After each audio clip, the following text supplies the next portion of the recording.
start with you, Nicola. In your role with McDonald's, you've had a chance to hear and see how different beef-producing countries manage sustainability. What is your impression of the Australian approach? Yeah, I think the way that the Australian industry has really kind of grabbed the bull by the horns and really worked collectively to define sustainability is really commendable. And I think the reporting that you do is really transparent, and I think the metrics behind your framework are really leading. I think your commitment as well to set targets, I think, is really going to be really important, I guess, for us as a company, and I think to be a leader in the future. Certainly, a lot of the other production regions that we work with are definitely looking in that direction. So I think that commitment is really important to set the direction. I think I'm excited to see kind of as the framework develops, how individual producers can, really get plugged into to the framework and be able to demonstrate how their farm contributes to those outcomes. So I think there's a lot of exciting things to come, but yeah, really commend the work that you guys have done. So there you have it from McDonald's. Jenny, we've heard from you about the importance of transparency and making sure that we're playing with a straight bat and meeting consumers' expectations. I'm interested in your insights around your farm tourism business in Gippsland. What are some of the main questions you get from visitors to your farm about sustainability? I think people coming onto the farm are just blown away by the science involved in farming and the knowledge that we need to have. So I think everyone's actually really surprised. We've even had, we had a team of geography teachers come. There was a conference in Melbourne and they came down to us. One of the girls actually grew up on a farm just 100 k's down the road from us, and she said, Mum and Dad never talked about this.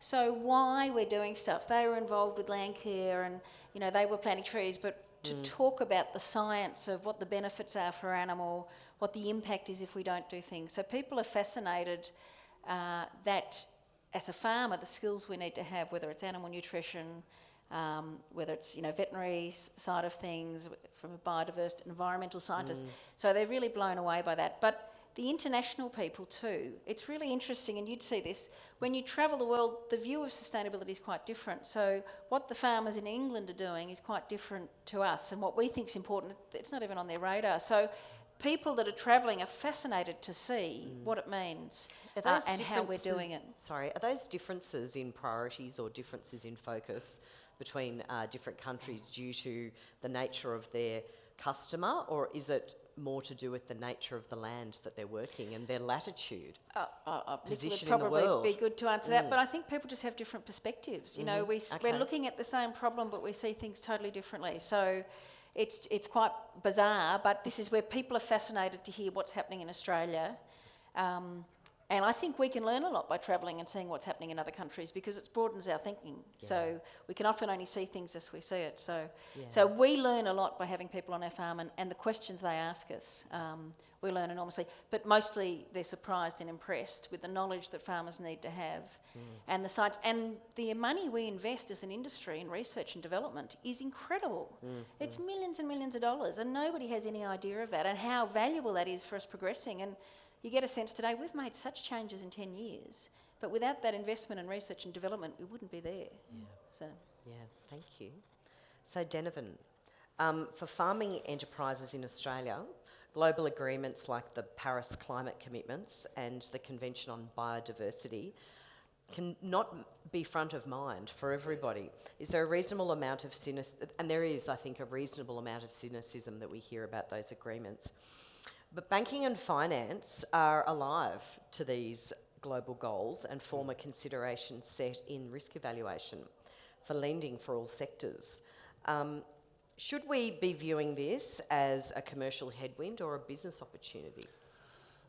I don't think it's a commercial headwind. I think there is plenty of opportunity to differentiate. Australia's got this great advantage of being very open country and an open society, open to ideas. Obviously, people in the country tend to be quite reserved and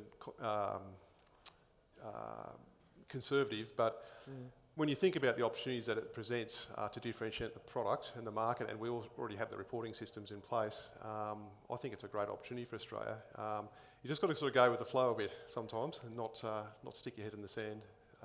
So I think the banking sector has definitely, well, Rabo, I'll speak for Rabo, I guess, definitely is conscious of the sustainability of all our clients. But the good thing is that when we lend to, we tend to lend to larger family farms is the basis of our businesses.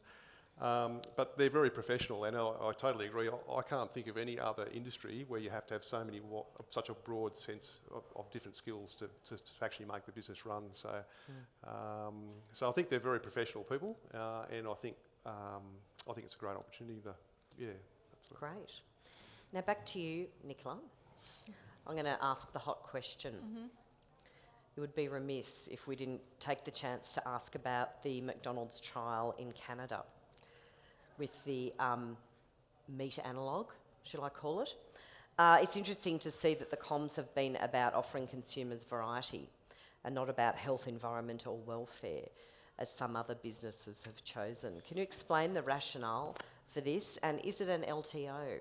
That means limited time only menu item. Yeah, we love our acronyms. Yeah, we do. McDonald's. Yeah, all of us. Yeah.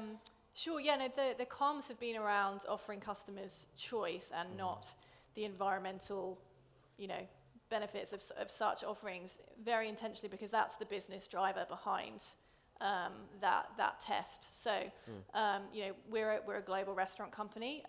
We're customer obsessed. We analyse constantly the emerging trends in customer preferences, and we were seeing an emerging demand for plant-based options. So, we do want to be customer responsive. So that really was the driver behind that test.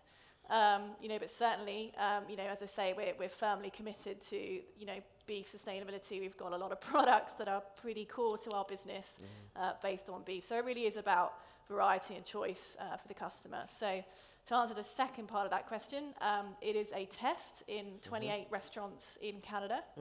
And the test is really looking at how customers respond to that menu item, and also the restaurant operations.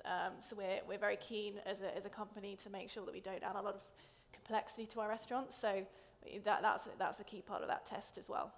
And when does that launch, or is it already? It's launched. It's launched already. It's running. And how are the numbers, or too early to tell? Too early to tell. I knew you would say that. Certainly not ones I've seen anyway. Yeah. Tremendous.